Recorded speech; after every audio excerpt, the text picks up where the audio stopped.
آج کی اس مجلس کا تعلق اور اس کی نسبت مرحوم کے ایصال ثواب سے ہے.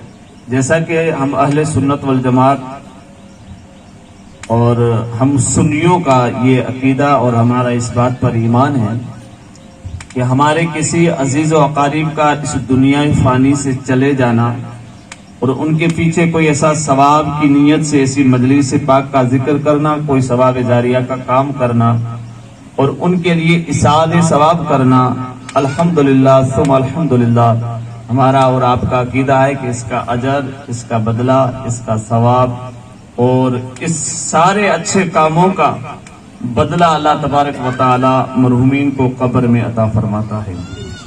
عزیزان ملت اسلامیہ، اللہ تعالیٰ کا احسان عظیم ہے. آج کی اس مجلس پاک کے تعلق سے میں ایک بات عرض کر کے بات کو ختم کرنا چاہتا ہوں. دنیا میں کوئی ایسا بندہ چاہے مذہب اسلام سے تعلق رکھتا ہو، چاہے کسی دوسرے دھرم سے یا کسی دوسرے مذہب سے نسبت رکھتا ہو، ہر بندہ چاہتا ہے کہ میں کسی نہ کسی میدان میں کامیاب رہوں.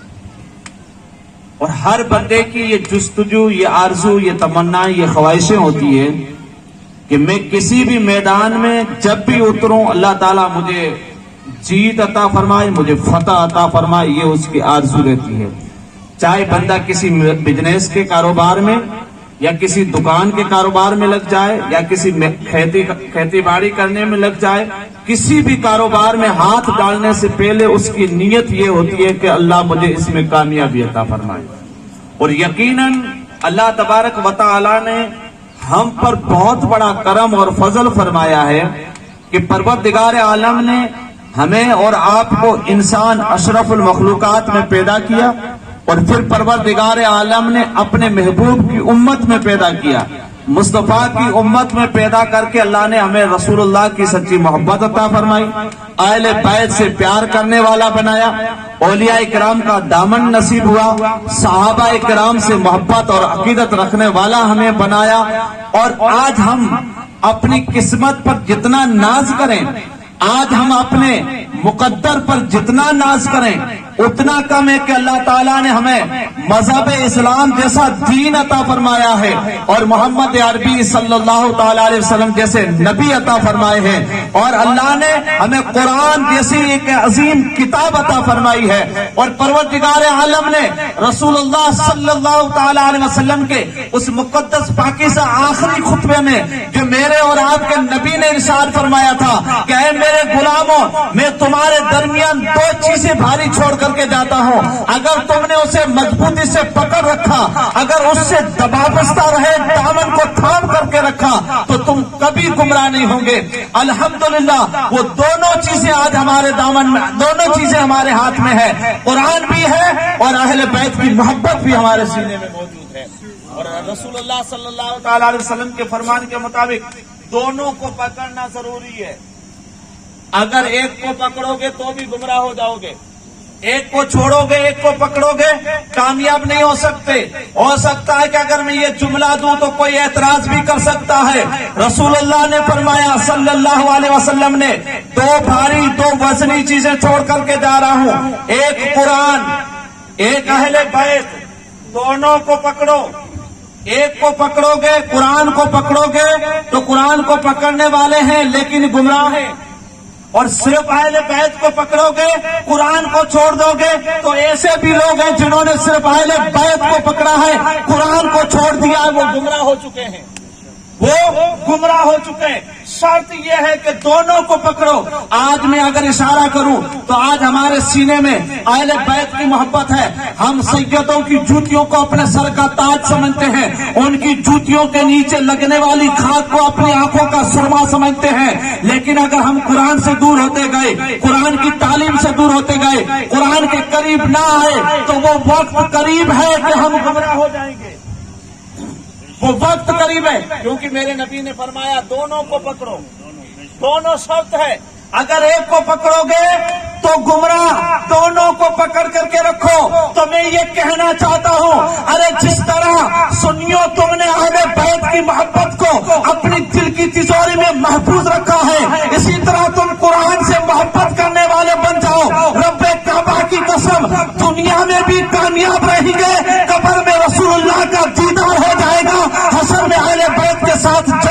نصیب ہو جائے گی.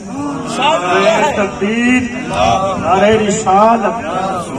ضروری ہے قرآن، ضروری ہے قرآن. جب تک قرآن نہیں پڑھیں گے اہل بیت کے مرتبے کو نہیں سمجھ سکتے. جب تک کہ قرآن کی تلاوت نہیں کریں گے رسول اللہ کی آل کی محبت تمہارے سینوں میں پیوست نہیں ہو سکتی. جب تک کہ تم رسول اللہ کے کلام پاک سے، اللہ کے قرآن سے اور رسول اللہ پر نازل ہونے والی قرآن مقدس سے جب تک محبت نہیں کرو گے تم اہل بیت کی محبت ظاہر میں تو کر سکتے ہو لیکن کردار اہل بیت کے قریب نہیں آ سکتے. آپ پڑھیں کربلا کی مقدس ہسٹری کو، پڑھیں کربلا کی تاریخ کو. میرا حسین تنہا تھا، اہل بیت کا لشکر بھی لایا تھا اور کربلا کے میدان میں قرآن کو بھی لایا تھا. اگر چاہتے تو قرآن کو چھوڑ دیتے نا، کیونکہ انہیں کیا آخری خطبہ رسول اللہ کا یاد نہیں تھا کیا؟ میرے نبی صلی اللہ تعالی علیہ وسلم. اور ہوا کیا کربلا کی تاریخ میں سیکھیں کیا ہو آپ؟ کربلا 10ویں محرم الحرام کی تاریخ تمہیں سبق کیا سکھاتی ہے؟ بس یہ گلیوں میں چکر لگانا یہ سبق تھوڑی نہ ہے. سبق سیکھیں. سبق یہ ملے گا کہ حسین کے خیمے میں قرآن بھی تھا اور اہل بیت بھی تھی اور یزید کے خیمے میں صرف قرآن تھا، صرف قرآن تھا. ایسا نہیں تھا کہ یزید جاہل تھا، ایسا نہیں تھا کہ یزید کے خیمے میں اذان نہیں ہوتی تھی، ایسا نہیں تھا کہ یزید کے خیمے میں نماز نہیں ہوتی تھی. کون کہتا نہیں ہوتی تھی؟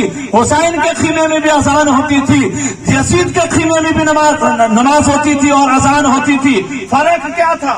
فرق صرف یہی تھا، اہل بیت تھی اور قرآن تھا، اور ادھر قرآن تھا اہل بیت نہیں تھی. اور اگر اہل بیت ہوتی تو حسین سے جنگ کیسے ہوتی؟ اگر اہل بیت ہوتی تو جنگ کیسے ہوتی؟ جنگ سے یہ ثابت ہو رہا ہے، لڑائی سے یہ ثابت ہو رہا ہے، ٹکراؤ سے یہ ثابت ہو رہا ہے، دونوں کے آپس میں بات چیت کرنے کا یہ خلاصہ ہو رہا ہے کہ دونوں میں الگ الگ بہت امتیاز اور فرق نظر آتا ہے. حسین کے ساتھ قرآن بھی ہے اور اہل بیت بھی ہے، اور یزید کے ساتھ صرف قرآن ہے، اہل بیت نہیں ہے. گمراہ ہوا ہے تم میں سے کسی کا نام یزید؟ جانا چاہتا ہے کوئی یزید کے ساتھ میں؟ کیوں؟ کیا وجہ ہے؟ تو یہی وجہ ہے، اور یہی کہنا چاہتا ہوں جس طرح اہل بیت سے محبت ہے اسی طرح قرآن سے محبت کرو، قرآن سے محبت کرو. جس طرح کسی سید زادے کا قدم آپ کے گھر میں اگر لگ جائے آپ کا عقیدہ کہتا ہے کہ اللہ کی رحمت برسے گی، آل رسول کی تشریف آوری ہوئی ہے، ہمارے گھروں میں برکتیں نازل ہوگی. یہ میں نہیں کہتا کہ میرے نبی کی آل جہاں موجود ہو اور وہاں خدا کی رحمت نہ برسے. نسبت مصطفیٰ کے صدقے میں یقیناً اللہ تبارک و تعالی اس گھر پر فضل کرے گا جہاں سیدوں کے قدم لگتے ہیں. لیکن یار جہاں سیدوں کے قدم لگے وہاں خدا کی رحمت نازل ہو، اور جہاں قرآن نازل ہو، جہاں قرآن ہو اور صبح قرآن کھلے وہاں خدا کی برکتیں نازل نہیں ہو سکتی کیا؟ نہیں ہو سکتی کیا؟ حضرت عثمان غنی رضی اللہ تعالیٰ عنہ کا دور ہے. میرے آقا صلی اللہ تعالیٰ علیہ وسلم کے خلیفہ صاحب ہیں، مصطفیٰ کے دیوانے، اور یہ وہ خوش نصیب ہیں جن کو میرے نبی نے یک کے بعد 2 بیٹیاں نکاح میں دی ہے. اب یہ وہ عثمان غنی ہے. لوگ کہتے ہیں فلاں بڑے ہیں، فلاں بڑے ہیں، فلاں بڑے. ارے یار تجھے کس نے کہا ہے کہ تو اس کا مقام بڑھا دے اور اس کا گھٹا دے؟ میرے نبی نے جس کو دے دیا وہ ہو گیا. نہ تیرے گھٹانے سے گھٹ سکتا ہے نہ تیرے بڑھانے سے بڑھ سکتا ہے. میرے نبی نے فرما دیا کہ سارے انبیاء کی جماعت کے بعد میں سارے انسانوں میں افضل ابو بکر ہے. تو کسی کی طاقت نہیں ہے کہ ابو بکر کو کوئی گھٹا سکے. میرے نبی نے فرما دیا جس کا میں مولا ہوں اس کے علی مولا ہے. تیرے باپ میں طاقت نہیں ہے کہ تو مولا ہے کائنات کے مقام کو گھٹا سکے. میرے نبی نے مقام دے دیا. آپ میرے مصطفیٰ جس کے مولا، میرے نبی ابو بکر کے مولا، علی ابو بکر کے مولا، میرے نبی عمر کے مولا، مولا کائنات عمر کے مولا، حضرت عثمان غنی کے میرے نبی مولا ہیں یعنی آقا ہیں. بتاؤ کوئی تاریخ میں آیا کہ عثمان غنی نے کہا کہ علی میرا آقا نہیں ہے، میرا مولا نہیں ہے؟ میرے نبی نے فرما دیا وہ ہو گیا. لیکن یار تو تیری آخرت برباد کرنے کے لیے صحابہ کی عظمتیں اور مقام اور رفت اور بلندیوں میں کیوں الجھا ہوا ہے؟ تو صرف ہاتھ جوڑ کر کے عرض کر دے کہ جہاں مولا کائنات کا مقام ہے میں ابو بکر کے مقام کو بھی تسلیم کرتا ہوں, عمر کی عظمتوں کو بھی تسلیم کرتا ہوں, عثمان غنی کی سخاوتوں کو بھی تسلیم کرتا ہوں, امیر حمزہ کی شہادت کو بھی تسلیم کرتا ہوں. میں ہر صحابی کو جنتی تسلیم کرتا ہوں, کیونکہ وہ کسی عام کو دیکھ کر کے کلمہ پڑھ کے صحابی نہیں ہوئے, وہ مصطفیٰ کو دیکھ کر کے کلمہ پڑھا. صرف قرآن نہیں بلکہ صاحب قرآن کو دیکھ کر کے کلمہ پڑھ کر کے اسلام میں داخل ہوئے ہیں. اسی لیے تو ان کو صحابی کہتے ہیں. آپ کون ہے بھائی؟ یہ چند شیعوں کی کتابیں اور تقریریں سن کر کے اہل تشیع کے مسلک سے تیرا کیا تعلق؟ تو سنی ہے. قرآن کو لے ایک ہاتھ میں دامن اہل بیت کو لے اور پھر اپنی زندگی کو ایسے گزار جیسے مصطفیٰ نے گزارنے کا حکم دیا ہے. رب فرماتا لقد کان لکم فی رسول اللہ اسوۃ حسنہ. اے لوگوں تم اپنی زندگی کو تباہ کیوں کر رہے ہو؟ تم اپنی زندگی کو برباد کیوں کر رہے ہو؟ اور تم چاہتے ہو کہ زمین کے اوپر رہیں تب بھی لوگ ہمیں سلام کریں اور قبر میں جائیں تو قبر پہ آ کر کے سلام کریں, حشر کے میدان میں لوگ ہماری شفاعت کا انتظار کریں. تو شرط ہے کہ تو تیری زندگی کو مصطفیٰ کی مکی اور مدنی کی زندگی کے مطابق اپنی زندگی کو بسر کر. رب فرماتا ہے میں تمہیں زمین پر بھی کامیاب کروں گا, زمین کے اندر بھی زندہ رکھوں گا, کل محشر کے میدان میں مصطفیٰ کی شفاعت کا حقدار بنا دوں گا.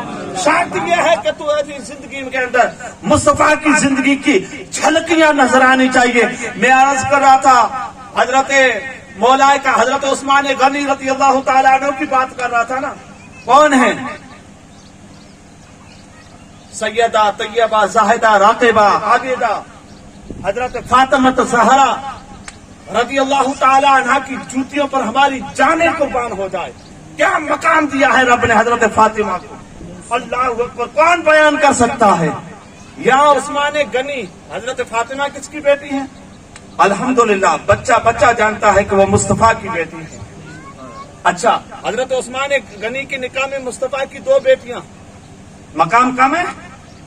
ایک جملہ دے دوں, علماء کرام بیٹھے, میرے نبی نے فرمایا میرے پاس 2 ہی بیٹیاں تھی, میں نے عثمان غنی کی نکاح میں دے دی. اگر 40 بیٹیاں ہوتی تو یک کے بعد دیگر میں عثمان کی نکاح میں دے دیتا. مقام کم ہے؟ کون کہہ رہے ہیں؟ ارے تو کون آیا ارے گھٹانے والا؟ تجھے کس نے دی ذمہ داری؟ میرے نبی فرماتے وہ عثمان غنی قرآن کی بات کر رہا تھا. قرآن ہے, اہل بیت کو پکڑو, قرآن کو پکڑو. ایک ہاتھ میں اہل بیت, ایک ہاتھ میں قرآن مقدس لے کر کے چلو. یہی پیغام لے کر کے کربلا کے قاضی امام علی مقام امام حسین چلے تھے. مقام کیا ملا؟ یزیدیوں نے کہا سر سے ہم نے تن کو جدا کر دیا ہے, تن جدا ہو گیا سر سے, اب کیا کیا جائے؟ نیزے پہ سر کو رکھا جائے. نیزے پہ رکھا گیا. لوگوں نے کہا صرف سر ہی ہے, لیکن جب وقت آیا تو اسی سر نے, کٹے ہوئے سر نے قرآن پڑھ کر کے سنایا. کٹے ہوئے سر نے قرآن پڑھ کر کے سنایا. یزیدیوں کے خیمے میں کھلبلی مچ گئی کہ ہم نے تو سمجھا تھا کہ حسین معاذ اللہ بڑھ کر کے مٹ گئے, لیکن وہ ناداں تھے. وَلَا تَقُولُوا لِمَن يُقْتَلُ فِي سَبِيلِ اللَّهِ أَمْوَاتٌ بَلْ أَحْيَاءٌ وَلَٰكِن لَّا تَشْعُرُونَ. وہ نہیں سمجھتے ہیں جو اللہ کی راہ میں شہید ہو جاتے ہیں, قتل کیے جاتے ہیں, وہ مرتے نہیں ہیں بلکہ زندہ ہیں, لیکن تمہیں شعور نہیں ہے, تمہیں عقل نہیں ہے کہ تم ان کی زندگی کو سمجھ سکو. وہ تو اپنی قبروں میں ایسے زندہ ہے جیسے زمین پر زندہ تھے. میں عرض یہ کر رہا تھا قرآن لے کر کے چلو. اسی لیے میں اکثر کہتا ہوں کہ ہمارا رشتہ ہے اس خاندان سے جس خاندان کے کٹے ہوئے سر بھی قرآن پڑھتے ہیں, جس خاندان کے کٹے ہوئے سر بھی قرآن پڑھتے ہیں. اہل بیت مصطفیٰ کی محبتیں اگر ہمارے سینے میں نہیں ہیں, کتنا بھی سجدے کر لو, کل قیامت کے دن منہ پر مارا جائے گا. شرط ہے محبت اہل بیت. لیکن یارو آج ہماری قوم کا المیہ یہ ہو گیا کہ ہم نے اہل بیت سے محبت کی, ہماری بچی اور بچے اور بچیاں قرآن کی تعلیم سے دور رہے. شرط ہے کہ انہیں قرآن کے قریب لے کر کے آئیں. ضروری ہے کہ آج ہمیں ان کے سینوں میں قرآن کی محبت ڈالیں. ضروری ہے کہ آج ہم پھر سے کربلا کے اس مشن کو زندہ کریں جو کربلا کی تپتے ہوئے صحرا میں میرے حسین نے حضرت بی بی سکینہ کو قرآن شروع کروایا. قرآن شروع کیا ضرورت تھی؟ تمہارے پاس زیادہ علم ہے کہ یا امام علی مقام کے پاس زیادہ علم ہے؟ آج لوگوں کو پڑھنے کی ضرورت ہی کیا ہے؟ مجھے ناز شریف پڑھنا آتا ہے، تھوڑی تقریر کر لیتا ہوں، بیان کر لیتا ہوں. تو ہے کون سے کھیت کی مولی یار؟ میرا غوث اس دنیا میں آیا تھا 17 پاروں کا حافظ بن کر کے آیا تھا. کتنا؟ اور پھر جب دل کے اندر تڑپ پیدا ہوئی دین کی تعلیم حاصل کرنے کی تو ماں سے اجازت طلب کی کہ ماں اجازت دے، بغداد مولا جانے والا ہوں، وہاں جا کر کے نانا کے دین کو حاصل کر لوں. کیا ضرورت تھی؟ 17 پارے حفظ کر لیے تھے، کسی مسجد میں امام بن جاتے، نوکری مل جاتی، زندگی گزار لیتے. آسان تھا. ارے یار آج ہمارے جیسا کم پڑھا لکھا ہوا بس اسی طاق میں ہے کہ مسجد مل جائے، بس بچوں کا گزارا ہو جائے. نہیں، وہ صرف بچوں کا گزارا کرنے کے لیے کام نہیں کر رہے تھے، وہ امت مصطفیٰ کا گزارا کرنے کے لیے کام کر رہے تھے. کیا ہوا؟ کیا ضرورت تھی؟ آج ہم نہ پڑھیں. ارے تم نہیں پڑھو گے تو پڑھے گا کون؟ تم قرآن سے محبت نہیں کرو گے تو قرآن سے محبت کون کرے گا؟ بنی اسرائیل کا ایک بنتا مرتے وقت اپنی بیوی سے وصیت کرتا ہے کہ تیری گود میں جو بچہ ہے یہ بڑا ہو جائے تو اسے اپنے دین کی تعلیم دینا. وہ کسی بھی دھرم مذہب اسلام کا ماننے والا، کسی بھی نبی کا ماننے والا کیوں نہ ہو، کہہ رہا ہے کہ میرے دھرم کی تعلیم دینا. بچہ پیدا ہوا، سمجھنے کے لائق ہوا، بولنے لگا. ماں نے اپنے بیٹے کا ہاتھ پکڑا، پڑھنے کے لیے بھیجا. استاد نے بسم اللہ دی. قرآن نازل نہیں ہوا تھا، قرآن تو میرے نبی پر نازل ہوا ہے. یہ تو بنی اسرائیل کا واقعہ ہے. لوگ آج بھی ٹھوک دیتے ہیں تقریروں میں کہ قرآن سیکھ رہا تھا. نادان اس وقت قرآن نازل ہی نہیں ہوا تو قرآن کہاں سیکھ رہا تھا؟ ہاں یہ الگ بات ہے کہ قرآن کی آیت بسم اللہ الرحمن الرحیم ہے تو بسم اللہ سیکھ رہا تھا. ارے بھائی میرے، اس وقت قرآن تو مصطفیٰ پر نازل ہوا اور یہ بنی اسرائیل کا واقعہ ہے. کہا کہ بسم اللہ الرحمن الرحیم. وہ کونے میں بیٹھ کر کے ایک پیغام دینا چاہتا ہوں. میری اسلامی رشتے کی مائیں اور بہنیں بیٹھی ہیں اور پیرانے نظام کی جوتیوں کو اپنے سر کا تاج بنا کر کے یہ جملہ میں اپنی قوم تک پہنچانے کی جسارت کر رہا ہوں. اگر دل میں چپ جائے، تکلیف ہو تو چھوٹا بیٹا سمجھ کر کے خدایا مجھے معاف کر دینا. لیکن اگر ہماری قوم کا یہی حال رہا تو وہ دن دور نہیں کہ ہمارے گھروں میں فاتحہ تو دور کی بات ہے، غسل کرنے کا ڈھنگ سیکھنے والا بھی کوئی نہیں ہوگا، غسل کروانے والا بھی کوئی نہیں ہوگا. اگر یہی حال ہماری قوم کا رہا، بسم اللہ پڑھ رہا ہے، کبھی خدا کو رحمان کہہ رہا ہے، کبھی خدا کو رحیم کہہ رہا ہے. اللہ کی رحمت جوش میں آئی. رب نے فرمایا فرشتوں جاؤ، اس بچے کے پر عذاب قبر مسلط ہے، جاؤ عذاب قبر ہٹا دیا جائے. اللہ کے پیغمبر کا گزر ہوتا ہے. پہلے گئے تب تو عذاب ہو رہا تھا، اب آئے تو عذاب ہٹا دیا گیا. المقصر واقعہ مشہور ہے، اشارہ کر کے گزرنا چاہتا ہوں. ارے جب بنی اسرائیل کا کوئی بچہ صرف بسم اللہ پڑھے اور اگر اسی امت محمدی کا جس کے بارے میں قرآن کہے کنتم خیر امت اخرجت للناس تأمرون بالمعروف وتنہون عن المنکر. اے محبوب میں نے تیری امت کو آدم سے لے کر کے عیسیٰ تک ساری امتوں سے افضل بنایا ہے. افضل اس لیے ہے کہ وہ نیکیوں کا حکم دے اور بری باتوں سے باز رکھے. اس لیے یہ اچھی امت ہے. تمہیں بیسٹ بہتر کہا گیا ہے. وجہ کیا ہے؟ نیکیوں کا حکم دینا اور بری بات سے روکنا. عرض کر رہا تھا، رب نے فرمایا جاؤ فرشتوں عذاب قبر ہٹا دو. فرشتے گئے، اللہ کا پیغمبر آیا، نبی کا گزر ہوا، دیکھا عذاب قبر ہٹ چکا ہے. عرض کرتے ہیں میرے مولا گیا تھا تب عذاب، اب عذاب نہیں ہے، جنت کا باغ بن چکی ہے. بات کیا ہے؟ آواز آتی ہے، اے میرے پیغمبر جس باپ کا بیٹا کبھی مجھے رحمان کہے، کبھی مجھے رحیم کہے، کبھی مجھے کریم کہے، تو جس کا بیٹا مجھے رحمان رحیم کہے اور اس کا باپ قبر کے عذاب میں تڑپتا رہے، یہ میری رحمت کو گوارا نہیں ہوا. بتانا چاہتا ہوں جب ایک بسم اللہ پڑھ کر کے کوئی بیٹا اپنے باپ کی بخشش کروا سکتا ہے تو اے سنیو، تم تو خوش نصیب ہو کہ اللہ نے